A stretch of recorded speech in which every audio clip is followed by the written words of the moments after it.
Somebody called a good witch just popped up with a comment saying The witch something goddess. is happening now. And I'm like, yeah, I feel that. I feel what you just said.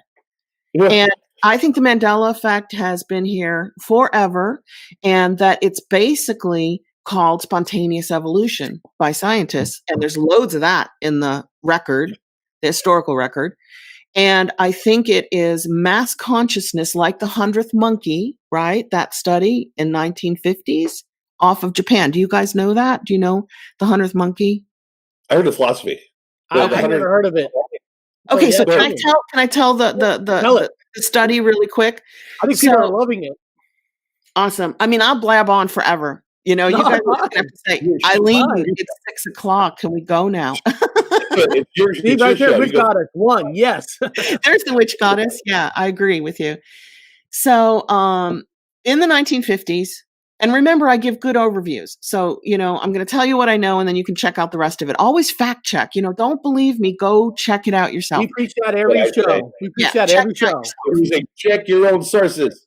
I mean, even though I'm telling the truth, I still have a memory, and memories can be faulty, right? So, Yeah. check it out. I'm from journalism. If your mother says she loves you, check it out. That's what they taught us. My mother was Rh negative, and Elvis wrote, "Oh, sorry to hear that." Oh, Kevin. Hi, Kevin T. I know everybody over here. This is cool. Yeah, same people. Okay. It's like the most red-pilled people on YouTube. Yeah, yeah.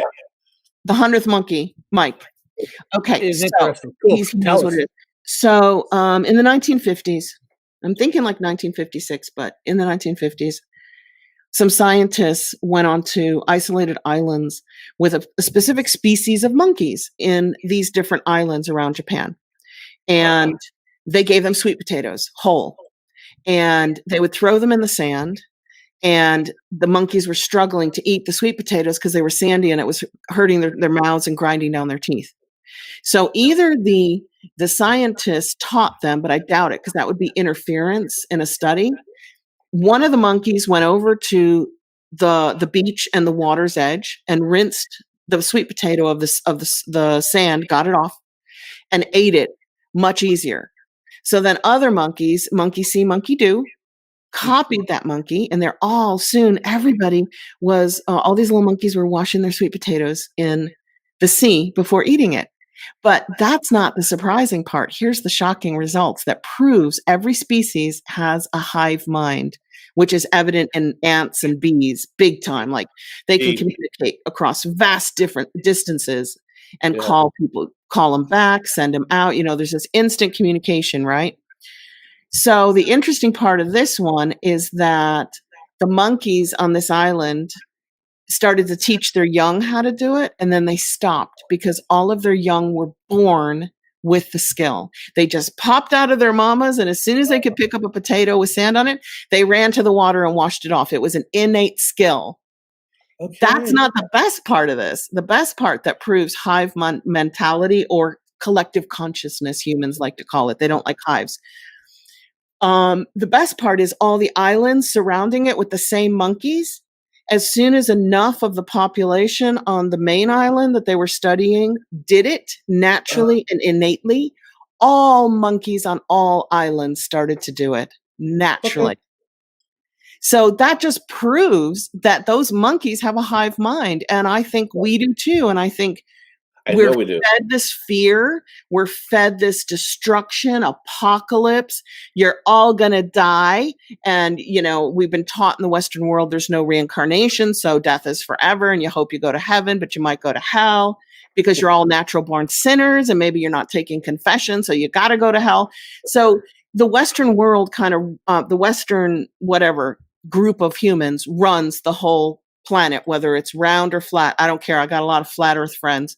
I kind of think, I'm not going to go there. With my astronomy studies, I think we probably are round, but it doesn't operate the way they say, that we're a torus in a toroidal field.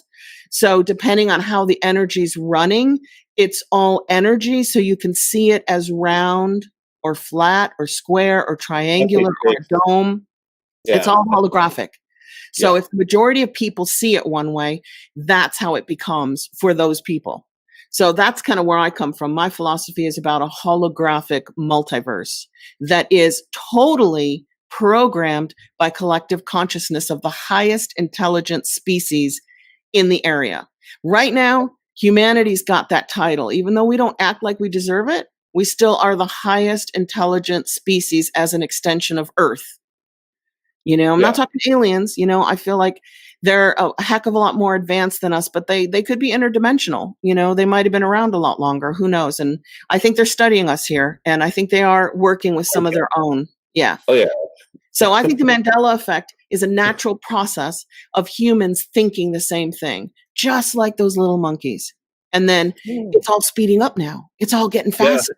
And Speeding up like even normal people are contacting me who know how weird I am and going, Eileen, I just saw this the other day. What do you think of that? And then I tell them and they're like, nah, but thanks for telling me. But no, I can't believe that. I can't go that far. And I'm like, okay, don't go that far. we argued that in archaeology. You'll understand what I'm saying when I'm